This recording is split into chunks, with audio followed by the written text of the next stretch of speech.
It's time now for the Business Spotlight on 92.7 WMAY, and our focus today is on upcoming events with the Springfield Convention and Visitors Bureau. Amy Beadle is back with us.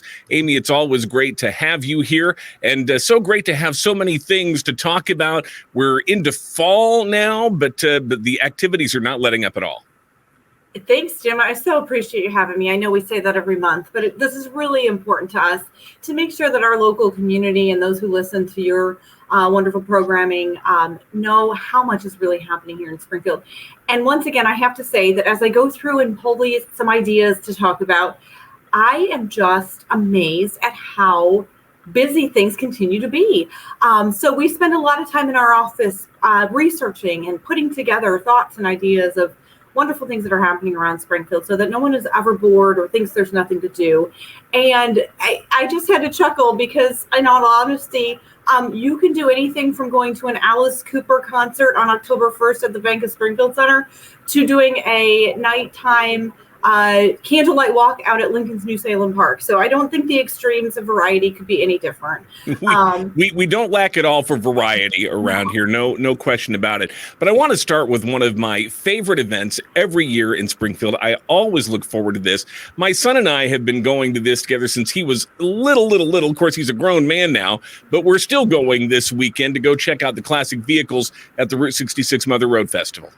Oh, we're so excited about that. I'm so glad that you mentioned that. I did want to talk about it. It's hard to believe it's here again. I honestly feel like we just did this, but Greg, Sue Cooper, Shaner, and the whole Mother Road board has just worked so hard to continue to keep this show here in Springfield, to continue to preserve the 21st year right now. And the one of my favorite parts is the Friday night cruise-in, to go sit along South 6th Street and just watch those phenomenal cars. The people are having so much fun, and it's just such great energy. A couple hours worth of parade of just beautiful classic cars, hot rods, you name it. And then all weekend long, Friday, Saturday, all the way up till Sunday's award ceremony. There'll be classic cars in downtown. They have food trucks. They have beer vendors. They have Smoking the Bandit tribute coming Saturday night. The Blues Brothers tribute is here, so that's a really fun Blues Brothers band coming to play, so I'm sure that that's going to draw a huge crowd. The Burnout competition at 3 o'clock on Washington Street. Reed Contacts and Isringhausen have stepped up as huge sponsors, and this thing is just growing and growing. And I talked to them this morning, and the registration has far exceeded where they were at this point last year, so we're very excited to have the show getting back to pre-pandemic registrations and numbers. So if you can come out this weekend, spend any time during the festival and experience it, we certainly would encourage you to do so, or come out and register a car if you have one. Weather-wise, it's looking like 60s to low 80s and no rain all weekend. So it's perfect for a car show. And last year was great. And yes, it was smaller building back from the pandemic, but there was still just an amazing selection of cars there. And I highly recommend the Burnout competition. If you've never been to this, you've never really seen anything quite like it. The burning of rubber, the clouds of smoke, it's an incredible thing to witness. So again, that's going on all weekend. Route66fest.com has more information there. But Amy, like you said, we're just getting started, and October has just a wealth of activities, starting with, as you mentioned, Alice Cooper coming to Springfield. He's not really a Halloween. Well, I guess it's kind of Halloween theme. I'm not sure how you look at it, but yeah. So Alice Cooper coming to the BOS, so that's pretty exciting for Springfield. And then we roll into the next weekends from there. There's the Echoes of Yesteryear Cemetery Walk out at Oak Ridge Cemetery by the Sangamon County Historical Society. Unfortunately, last year they had rain for that day, so we're hoping that it'll be a nice, pleasant day and people can take part in that beautiful historical walk. As I mentioned earlier, New Salem Candlelight Walk. So that's a very popular. We posted that on our social media, and I mean, it just outperformed anything we've seen in a very long time. People are really into the nighttime candlelight walk there. It's quite the experience when you are basically taking yourself back into Lincoln's times when they didn't have electricity, what that was like at night and how those rituals and those things happened out at New Salem. So it's a really cool event to experience.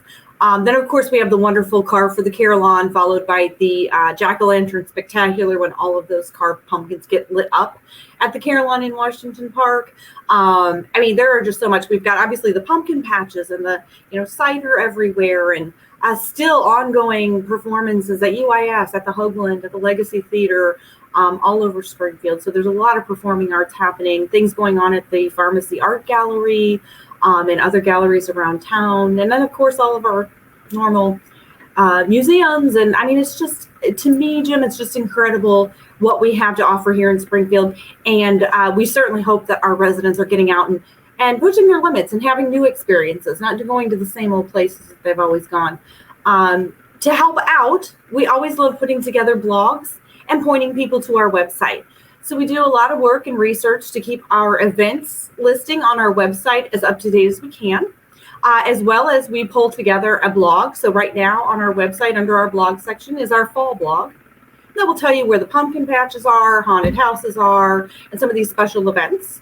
And then also point you to our events page that has a full listing of all the things that we're aware of that are happening. And it's really helpful because there's so much going on. And if you had to seek out every single individual event at their individual website, you could do it. It would take a long time, but you can really go to the centralized location for the Convention and Visitors Bureau website, and you're going to find information about all these different events. You can really plan out your schedule for the next few weeks to make sure you hit everything and be able to take in the full range, the full diversity of events here in Springfield.